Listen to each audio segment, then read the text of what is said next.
I'm going to tell you a little of the tricks that we use, kind of for a no-fail, awesome cheese and charcuterie board. So generally we say maybe 3 to 5 cheeses. Don't go overboard on all of the cheeses, as much fun as they are. We like to have a variety. So here we've actually got cow, goat, and sheep milk cheeses. And I also like to play around with textures too, so you don't have maybe all hard or all soft or all blues, because not everybody loves all those cheeses. A nice variety. A nice variety, and something that's maybe a little visually different.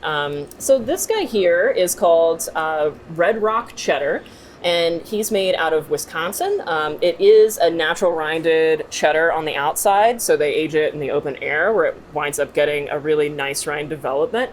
Very earthy. It maybe looks a little scary, but it's actually, to me, a fairly mild cheddar. It is, what's really unique about it, you'll see, it's pierced so that it actually gets a little bit of bluing in the cheese itself. That's the markings. It's very unique. But not incredibly blue, so even if you don't love blue cheeses, this is a great one for you. Because when you think blue cheese, you don't think cheddar. Absolutely not. So this has just a taste of the blue in the cheddar. Absolutely. It's really, really cool. Yeah, I think I'm going to really like that. Roelli Cheese House is making this, and I think it's a very unique style.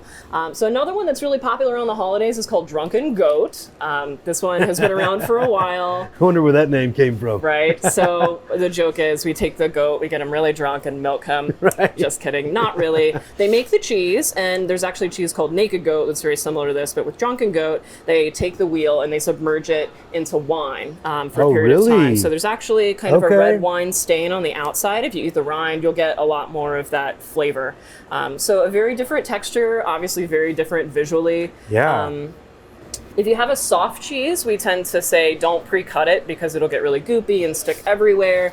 Maybe just cut one little piece so people know how to cut it. But if you have a firmer cheese, you want some finger foods, it's okay to cut. The outside, again, the rind, we suggest not cutting because it helps identify the cheese so people know what's what. They're not just kind of all cubes. Some of them are edible, sort of like in these. So, let your friends decide if they want to eat it or not. And then it also helps keep the cheese a little moister. The rind itself, like on this, develops to protect the cheese so it doesn't have too much evaporation and the inside of the cheese stays nice and soft. It's its own little natural packaging. Yeah, it's nice little packaging. So this guy's called Petite Basque, and it's made in France, just where France meets Spain in the Basque region, and it's made from sheep's milk. Yeah, a little bit like Manchego. It's got that kind of interesting thatched rind on the outside. So we have sheep, goat, and cow. Yeah, so we say put down your cheeses first, and you can kind of arrange them in all sorts of interesting ways. Yeah, and then we usually say maybe 1 or 2 meats. So we have some sopressata salami here.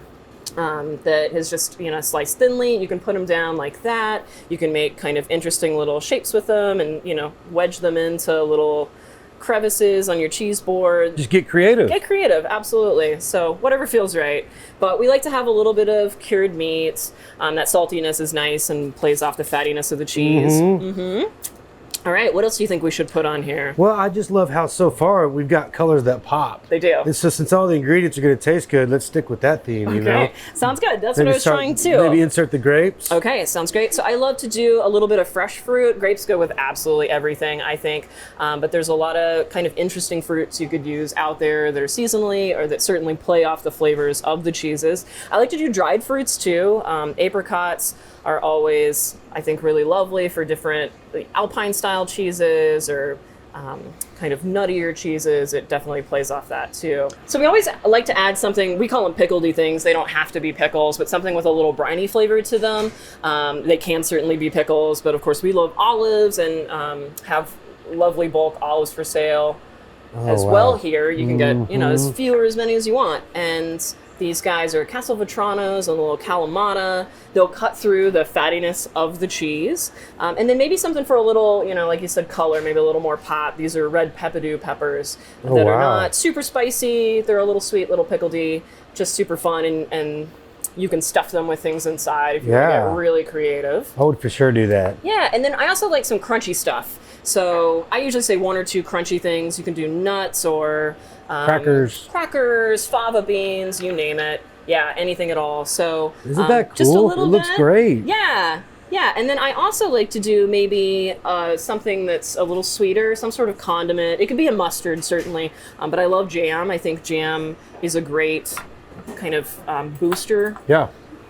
You can really tease out some fun little flavors. So this is a Blackberry Rosemary Jam from Eat This Jams. And I think that it goes really well, especially with this Drunken Goat you're excited about. And kind of a nice little color play there too. So maybe that looks so great. And then one of my new favorite loves is this thing called honey butter, Velvet Bees honey butter. Oh my gosh. It's amazing. I just wanna just take a spoon to it. I can tell that you really like the honey butter. So good. You know, so then you can just maybe have a little honey butter on the plate. Again, something and savory. then have these sitting to the side if they want more. Sure, absolutely. Yeah. You could also do something sweet like chocolate. Chocolate actually pairs really well with blue cheese especially. So people who maybe aren't super excited about the idea of blue cheese or funky, stinky cheeses, a little salty and a little sweet plate. Hit them with some chocolate. Yeah, and we've got our friends Markham and Fitz just down the hallway making awesome award-winning chocolates. So you could throw a little bit of that on the plate. And then of course, what are we missing but a little bread. So bread or crackers, some sort of vehicle to get it into your mouth. So we've got some Rock and Baker bread. Thank you. All right. You can just kind of on the side or you can put it on the plate itself. And then here we are, just a couple minutes, we put together an awesome cheese plate. Well, let's go have a seat and try some of this stuff. You want to? Okay. Let's do it. We've got this beautiful cheese plate. So the closest to me is it petite? The Petite Best. Okay. Good memory. Yeah, All right. Absolutely. So definitely dig in. Remember the outside of this guy is not edible. Well, I say edible, but not digestible. So it's really creamy, very nutty. I really like him with some red wine. So we've got you a glass I have right here. Yes. Thank you very much, by the way. Yeah, cheers. So how did you pick these 3 cheeses? So we have kind of a variety. They're all a little bit of a semi-soft to semi-hard texture. So some people may like really soft or extremely hard, but this is actually kind of visually very different. The rinds are all very visually appealing. They all cut in kind of different shapes and ways. What we call the paste, the interior of the cheese is all very different, but they're also different milks. So we have a cow, we have a goat, and then what you're having right now is the sheep. That might be the first sheep milk cheese I've ever had. Isn't it delicious? So good. So good. I love it with berries and cherries. So the Red Rock Cheddar is the one I was interested in because it has the infused blue cheese, right? Right. Yeah, absolutely edible all through and through. And so what they do is for all blue cheeses, they will take some sort of piercing device and then pierce through the cheese, and then the blue mold will actually fill through that void. So whenever they're making this cheese, those little divots you saw that you cut on is actually from this kind of going down and then creating a hole through that block of cheddar. Wow, isn't it amazing how that's developed over the years? Who knew to do that way back in the day? Right, absolutely. Probably by chance, but now there's a lot of artistry and culture and science going into cheese making. And another wicked cool tool that you have. That's true. Yeah. Ice pick / cheese stabber. Absolutely. Yeah. Yeah. We're very dangerous here at the Chew Shop. This is going to be one of my favorites just because of the mixture. I love blue cheese, but I don't like straight blue cheese, you know? And there's not a ton of bluing in it. So for folks who are maybe a little more worried about approaching a blue cheese, this one is fairly mild. It's mostly cheddar. And then every now and then you'll have those little kind of mild bites of the blue. So I call it my gateway blue. Yeah. These first two at least seem to be good beginner cheeses. They don't overwhelm you or anything like that. And they're just flat out good. Yeah, they're flat out good. All right, so this Drunken Goat, it's got the coolest name. Yeah. It's got the coolest look, that edgy blue and white look.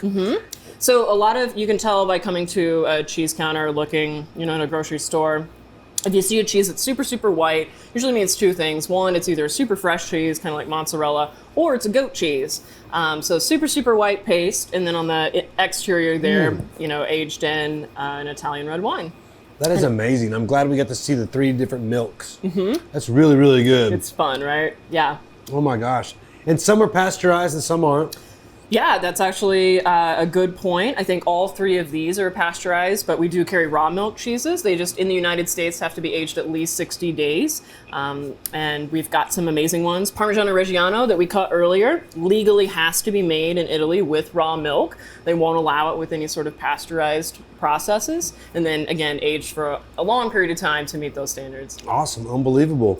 All right, well, Jessica, I didn't know there was this much to learn about cheese, but in a short amount of time, you've taught me a lot. Oh, awesome. Thank you so much for coming. You're welcome. Right here at the 8th Street Market. Come on to Sweet Freedom Cheese and come see Jessica. Let's dig in. All right, let's do it.